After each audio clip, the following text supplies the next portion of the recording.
Hi everyone. I'm here on a beautiful day with Josy Britton in her gorgeous home in Grand Bend.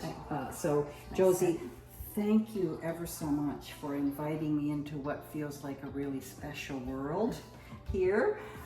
So Josy, you are a long-time practicing artist in Ontario. It's true. Can you just share a little bit about your journey, how long you've been an artist, what your background is?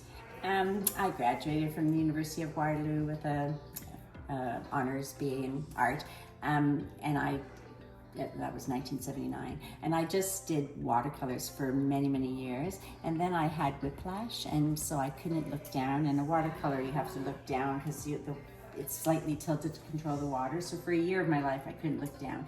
So I did oils for a year because you can do them on an easel looking straight ahead, because I have to paint or I go crazy. And so then after a year of oils, I thought, oh, why am I only doing watercolors? So I went to this symposium in Toronto, and someone was demonstrating encaustics, and they were giving out these little samples. And so my first encaustic painting, I melted the wax in an electric frying pan, which I killed. And but I liked it, so I bought the supplies. And so this is an encaustic. So it's really what I mostly do. So encaustics are beeswax mixed with tree resin to make it a harder wax, so that it doesn't matter how hot the house gets, it would never melt.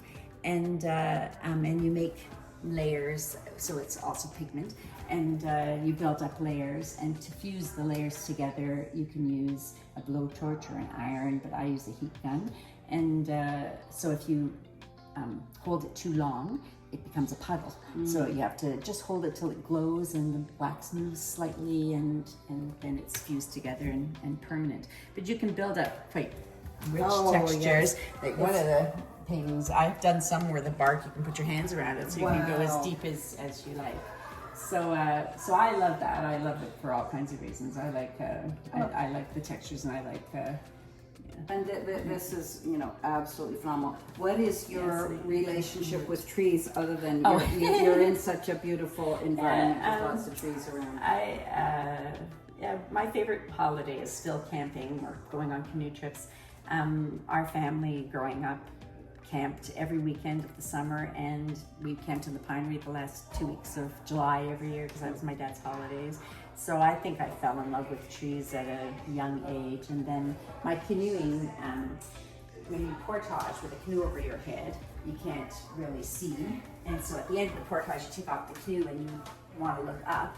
So that's when I first started really looking up trees, and I've done lots of series of looking up trees. Well, they came from canoe camping. And then this is the other thing I do. So these are watercolors on Yupo paper. And Yupo paper is a synthetic paper developed in Japan that the paint stays on the surface. So we're in a typical watercolor on rag. The paint soaks in and dries lighter than it is when it's wet because of it going into the paper. But Yupo, it dries the exact same color wet and dry because it's on the surface. But that also makes it removable. So the way I paint these is really subtraction. So I use a sponge roller, and I covered this one side yellow and the other side really dark green. And then I'm using a toothbrush or a spray gun to take little bits off, dabbing it with a Kleenex. And when dark green goes a little bit lighter, it's lighter green. If you keep taking it off, you get back to the white. And so it's really adding and subtracting. So, you're drawing with a brush of water, and the trunk, I took off the entire area of the trunk so it was white again. Then I made it the darkest purple, and then you're using a brush of water to lighten it up and make it look like trunk texture. And there's a real physicality to your work. I mean, you are in there. You are, this paint. And that's the size as well. Right. And many of the paintings in your home are quite large, and you certainly have the opportunity to showcase this.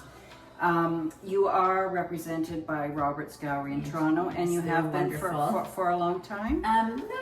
Let's see, 5 or 6 years, I guess. I'm not sure.